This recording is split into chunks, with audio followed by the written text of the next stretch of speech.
Come in. The door is open. Welcome to another evening of Inner Sanctum Mysteries. Death in the Depths. From February 6, 1945.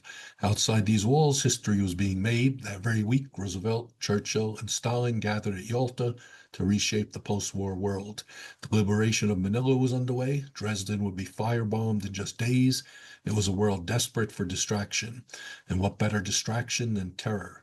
Inner Sanctum delivered it with a knowing smile. Host Raymond Edward Johnson understood something important.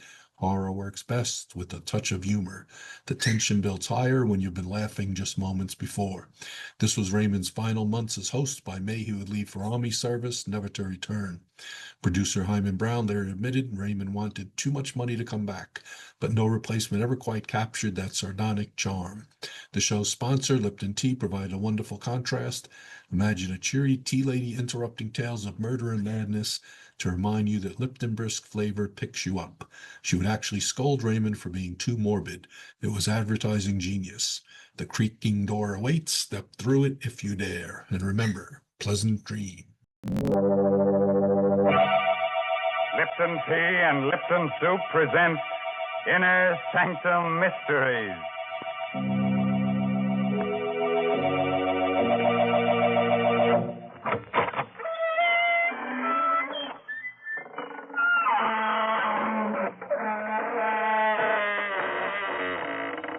Good evening, friends of the Inner Sanctum.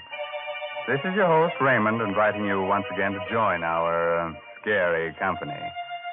Please come in, won't you?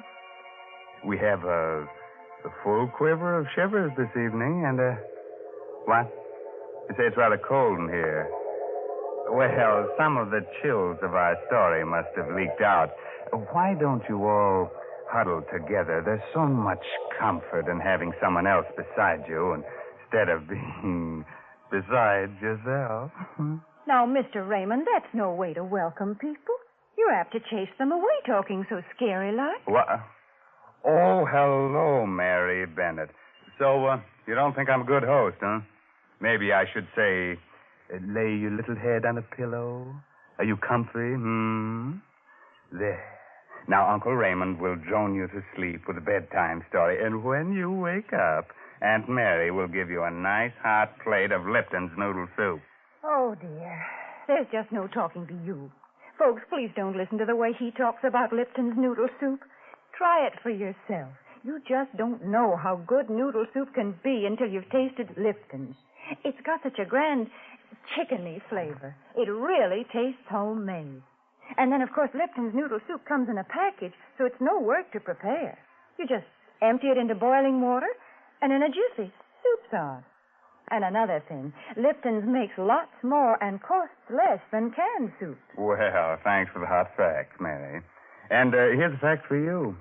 Did you know that more than 2/3 of the Earth's entire surface is unknown?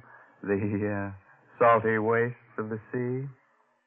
Only a short distance under the surface, death lurks in 100 different shapes.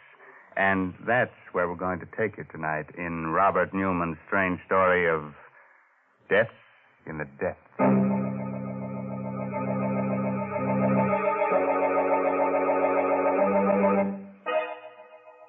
A wharf in a small seaside town a few minutes before midnight. Moored to the dock, just barely visible through the thick fog, is a stubby, broad-beamed ship.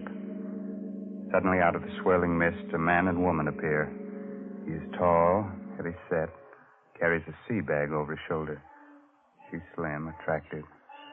They reach the end of the dock, and he stops. I can't do it, Leila. I just can't. That's all there's to it. Stop arguing and get on board there. Well, I'm telling you I can't, Leila. I can't. Why even think about it? The way the water looks down under. Feel of it pressing against you. And I'm telling you that you're going whether you like it or not. 2 years of living in crummy second-rate rooming houses. That's plenty, see? Too much. You're going back to doing something that really pays off. But, Leila, I told you to shut up. Now stop squawking and let's go aboard. Okay. Hi there, the Gasca Bay. Captain Brody around? I'm Brody. Come aboard. Evening, Captain. My name's Farrell. This is my wife. Hello. I understand you're going off on a job and you're looking for divers. Well, yes, I am. We've got a salvage job off the Keys. It's a tough one, 20 fathoms. We only use real deep water men. What did you say your name was again? Farrell. Steve Farrell. You mean Big Steve Farrell? Why don't you say so? Sure, I can use you. Wait right there. I'll go get the paper. Okay, Captain. Well, was that so tough? Sailor, for heaven's sakes, don't make me do it. You don't know what you're asking me to do it. It's like sending me... Sailor. Did you hear that? 9 bells. What of it? What of it? There's no such thing as 9 bells. It's like a clock striking 13 o'clock. That means that. The only other time I ever heard it was when Curly... Listen, I'm getting sick of this, see? You don't want to do any more diving because you've lost your nerve.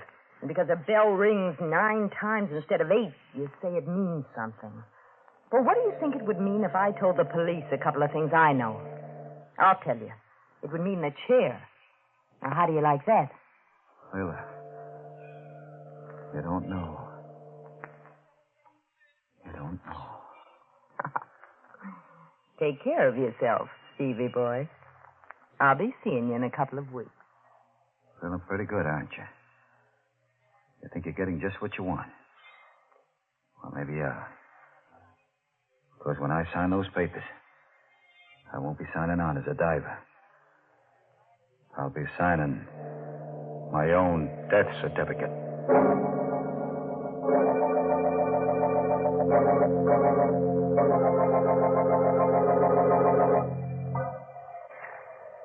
All set, Captain.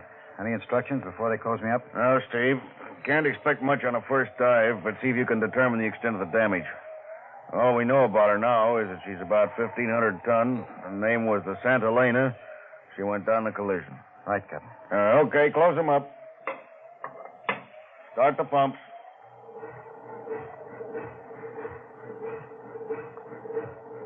Go away.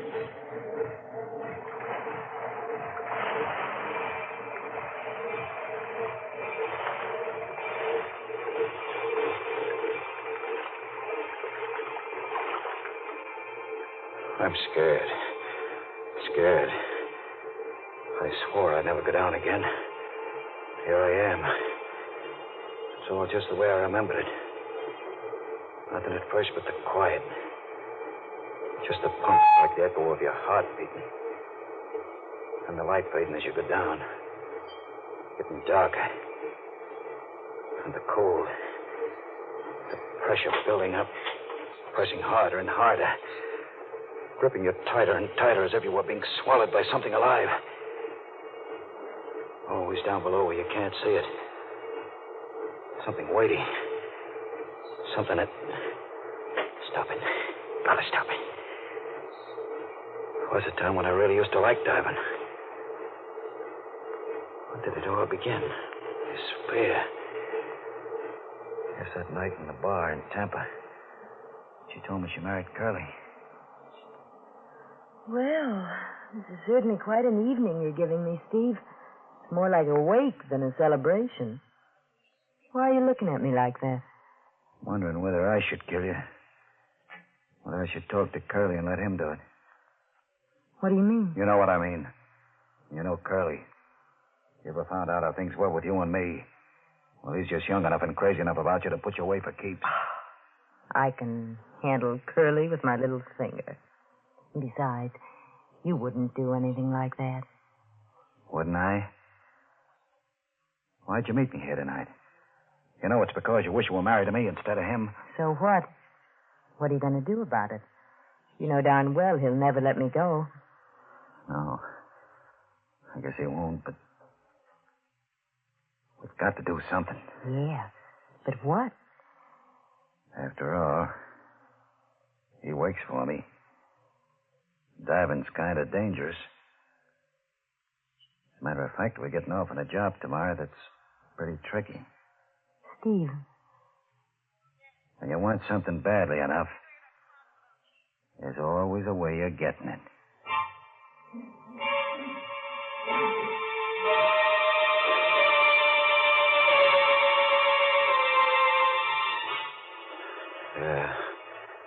That was the beginning. That wasn't when I was afraid for the first time. That came later. 2 days later, out on the reefs. 2 days of being with Curly and talking to him. Knowing all the time what I was going to do. And that last dive, late in the afternoon. Standing on deck with Andy, the pump man, and watching Curly through the clear water. Watching her move across the deck of the Hulk. As cool as she was, and... You going down too, Steve? Yeah, Andy. Maybe we can wind up today and start home tomorrow. You can handle both of us? Sure. Only watch the coral over on the port side there, sharp as a razor. Almost took Curly's boot off this morning. If you get into any trouble, well, I'm all alone up here. I'll watch it. Want to button me up? Yeah, sure.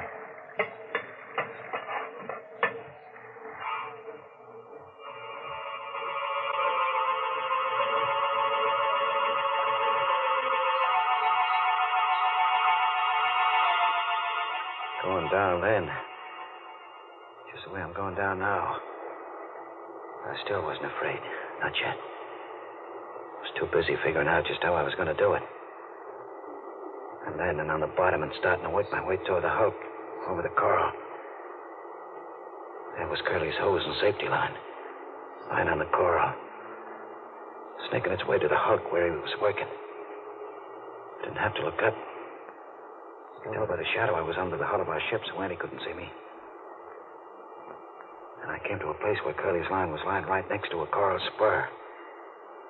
And I knew that was it. I bent down, looped it around the spur so Andy couldn't pull him up. Hello, Curly. Curly, try your line. I think it's fouled. And I did it. Took out my knife and cut Curly's air hose. Andy must have known it even before Curly did. As soon as the bubbles started pouring out of the end of the hose. Hello, Curly. Can you still hear me? I think you're in trouble. Your airline's cut. Hold it and save whatever air you got. Steve's on the bottom, too. He'll get over to you. Did you hear, Steve? Yeah. I heard. I'm going as fast as I can. Steve, you gotta hurry. Where are you?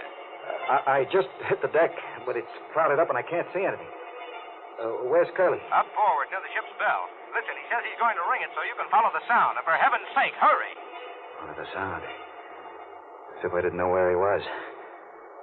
Straight forward. I could see him now, his lifeline taut, so he couldn't move. Holding his air hose with one hand and ringing the bell with the other. He was swaying back and forth. And I started counting the strokes. 5, 6, 7, 8, 9. Then he slid down onto the deck. The air bubbled out of his helmet, and I knew he was dead. I remember thinking, 9 bells. 1 bell after midnight. And suddenly it came over me that this was something I was never going to be able to forget. Never. But every time I went down, I was going to see him swaying there, hanging onto the bell, waiting for me. Waiting.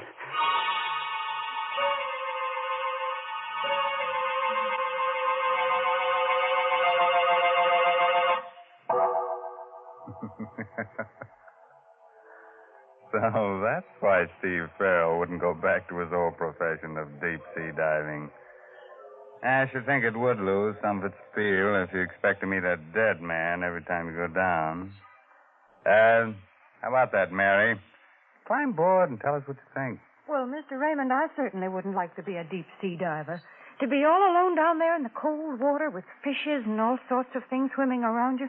That's not for me. Oh, but just think, Mary, when you come up, you could have a nice hot plate of Lipton's noodle soup.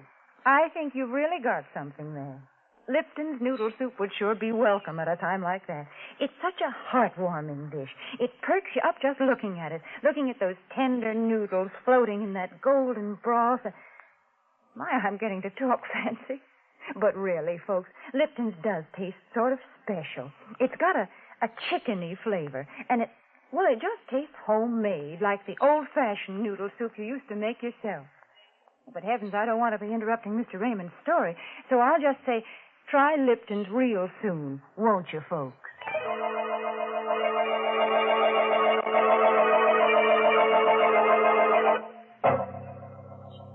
Now, shall I go on with the story of death in the depths of the sea? That strange underwater world where dead men ring their own death knell on the bells of sunken ships? Okay. Just a moment later now. And Steve Farrell is still standing on the deck of the sunken freighter, Santa Elena. Hello, Steve. Steve, anything the matter? Why, no, Captain. I'm sorry. I thought I heard something funny, and I guess I lost my nerve for a minute. After all, this is my first dive in quite a while, but I'm okay now. You sure? We can haul you up, send Mike down. No, I'm okay. I'm going to stay. Well, all right, but don't forget we can't see you from up here. So keep talking all the time so we'll know exactly where you are and what you're doing. Check. I'm up forward now on the port side of the deck. I'm just going inside. The companionway door is jammed shut, and I'm working on it. There she is. And now I'm inside in the corridor. It's pretty dark. I'm switching on my light. I can see now, a little way ahead of me at least. It's all kind of queer. Queer? How? Just funny, strange. He's canted over on the starboard side, so the corridor's tipped over at an angle. Sort of like a dream where everything's turned around. Kind of different and still familiar. Why does it seem so familiar? Seems to remind me of something else. That's it. The corridor of the hotel right after we were married. Walking down it with her, Leila. Out onto the terrace. The way she took the cigarette I gave her. Smiled at me. Very sure of herself. Thanks, Steve. Thanks a lot. Why the smile, baby? Why shouldn't I smile? I'm young, healthy, and I'm married to a guy I like. A guy who's going to take real good care of me. I sure am, baby. Not only that, from now on, things are going to be different. Didn't have a chance to tell you before, but I'm through with diving. For keeps. What do you mean? Just that. Sold a boat yesterday and all the equipment. I'm out of that racket for good. You shouldn't have done that, Steve. Not without talking to me about it first. What do you expect to do from now on? Oh, I'm all set on that. I got a job as a second engineer in a freighter, the outdoors. Well, I guess that'll be all right. For a while, anyway. What do you mean, for a while? You think you're going to tell me what kind of work I should do and what kind I shouldn't do? But of course, Steve. Like I said, I'm your wife. And besides, if I wanted to, I could tell either you or anyone else a lot of other things. Like why you decided to give up diving. What are you talking about? Gave it up because I was sick of it. Is that the reason? Or is it because you're afraid that if you did do any more diving, you might start seeing things? Seeing what? Well, after all, you were right there when Curly had his accident and got drowned. The funny thing is, you were talking about how he might have an accident just before you went off on that trip. I've been thinking I really ought to talk to Andy about it since he was there, too, and find out just how it happened. Andy's not around anymore. He left town right after I paid him off. Oh, I see.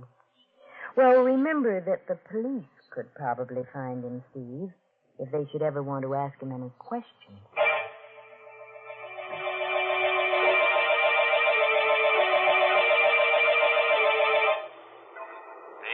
Steve, what's the matter? Why don't you answer? Where are you? What? I'm sorry, Captain. Nothing's the matter. I guess I was just thinking about something else, and I'm at the end of the corridor now. Just opening the door to the engine room. I'm going across the gratings now and down the stairs. Funny. Something kind of familiar about all this. Pattern in the grills. Picture the stairs. Hey, Captain, what did you say the name of this tub was? The Santa Elena. Panamanian Registry, I think. Why? She kind of reminded me of another ship, the Arcturus. The Arcturus. What made me think of her? I know why.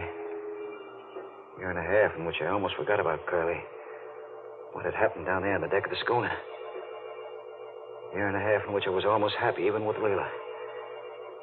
And that night, the night McHenry came up to me while I was on watch in the engine room.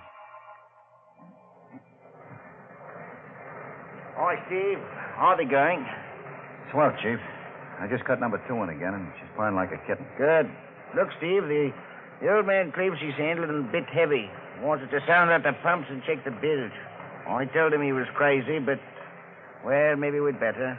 Okay, Chief, I'll get on it right away. Anyone around to give you a hand? I don't really need any help. But if I want him, Swanson's ass someplace. Well, report to me soon as you're finished. Right, Chief.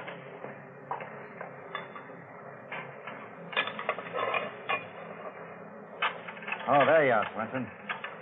Hey, where you going? Come back. Oh, let's go. Hey, wait. Wait a minute. You're not Swanson. Who are you? Hey, I'm nobody, Chief. Stowaway, huh? Hiding down here behind the boiler. Give me a break, will you, Chief? I ain't doing nobody any harm. Where I'll be. Steve, big Steve Farrell. Andy.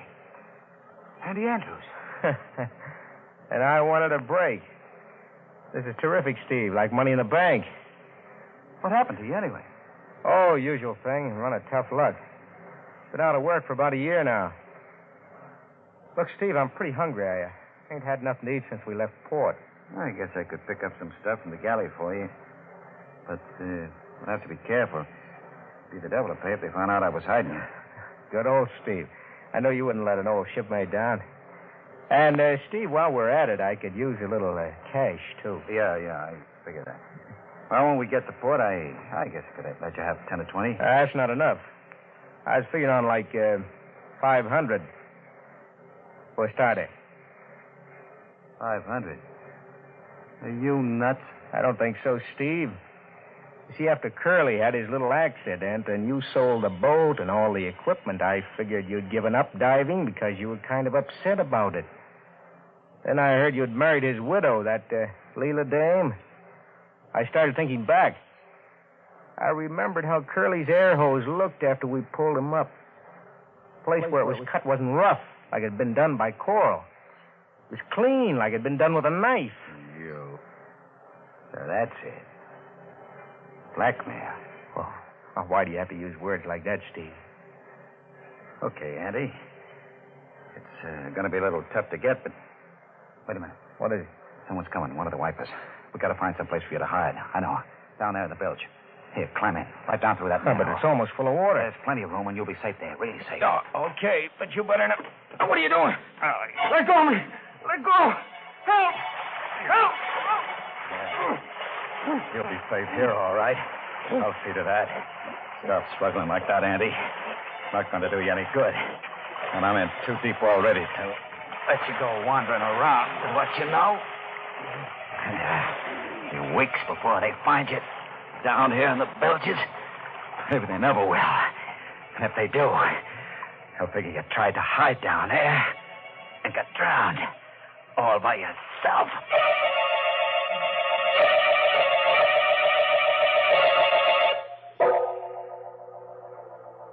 Hello, Steve. Steve, will you talk up and stop mumbling? Where are you now? Down at the bottom of the ladder in the engine room. This light's not too good. The boilers are right in front of me. It seems to be some kind of a brass plate on the floor here. Captain! This isn't the Santa Elena. It's the Arcturus. What are you talking about? It is. Don't you understand it? It's the ship where I killed him. And he must still be down here. Down the bilges. Get me out of here. Pull me up. Okay, Steve. Now take it easy. We'll get you up. Start hauling him up. Mike, you better go down there fast. See what the trouble is. Hurry up, for heaven's sake. I think I see something moving back there. Behind the boilers. Hey, Brody. The bell. Ringing like it did when Curly. That means that he's here, too. They're both here. Can't you get me out? We're trying, but something's wrong with your line. Seems to be fouled. Now, look, Steve. Try to get out yourself. Start working your way back along your line. No good, Steve. You know that, don't you? You're here to stay. Andy. It is you. Sure, Steve. And I got a friend with me. A friend of yours, too. He's standing right next to you. Andy. We waited a long time, Steve. But now you're here with us. And now you're going to know exactly what it was like with both of us. You're going to know what it's like to drown. Steve, why don't you answer? What's the matter? Steve, your lifeline and air hose, I think they're gone. Andy, go there now. Let me go. Let me go. Too late, Steve. This is it. This is the way it was with us. Trying to fight it first, holding your breath. Then, when you can't fight it any longer, letting go. The water rushing into your mouth, nose. You choke at first, try to fight some more. Then everything starts to go black, and you relax. There are lights moving in the darkness, and suddenly you feel very peaceful and very free. Peaceful and very free.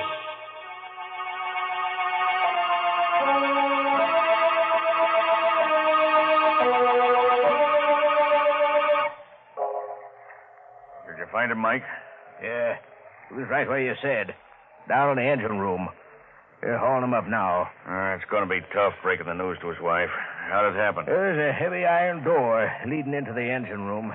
It swung shut, cut his lifeline and air hose. You were saying an awful lot of stuff that didn't make sense, but there was something about a bell. Well, his lifeline was looped around the bell on the foredeck. Must have gotten caught when you tried to pull him up. And that may have rung the bell a few times. There was something else, though. You remember you said he kept asking if the ship's name was really the Santa Helena? Yeah? Well, there was a brass plate in the engine room with her original name on it. And it was the Arcturus. They must have changed it when they re-registered her. That is funny. There's one thing that's even funnier. Of course, the whole thing was an accident, but I wonder what made that door close.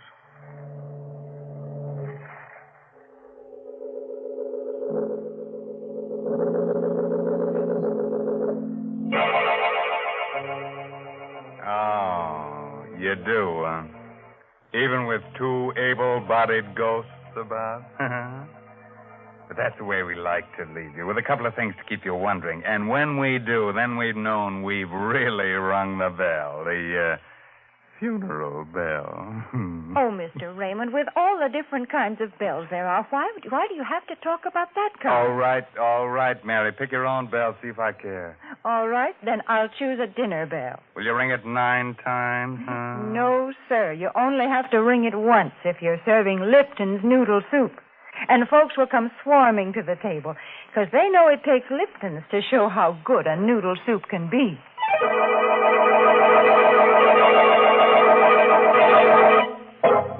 Now, before I close the inner sanctum, here's a word of advice. If you should have nightmares tonight about drowning men and wake up with a start and see a strange figure in your room, a figure with staring eyes and seaweed in its hair, dripping water on the floor, don't be alarmed. Just ask it for its haunting license. Brother. By the way, this month's Inner Sanctum Mystery novel is Net of Cobwebs by Elizabeth Sanksay Holding. Well, now it's time to really close that squeaking door until next week at this same time when Lipton Tea and Lipton Soup present another Inner Sanctum Mystery directed by Hyman Brown. So until then, good night. Pleasant dreams.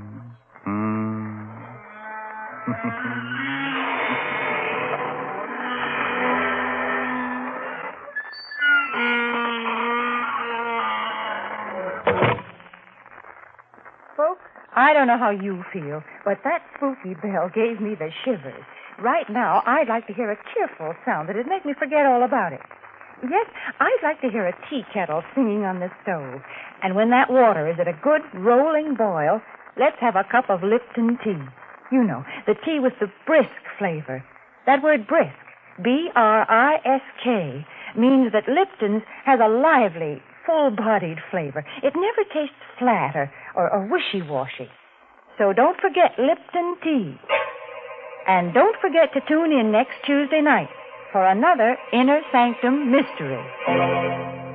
This is CBS, the Columbia Broadcasting System.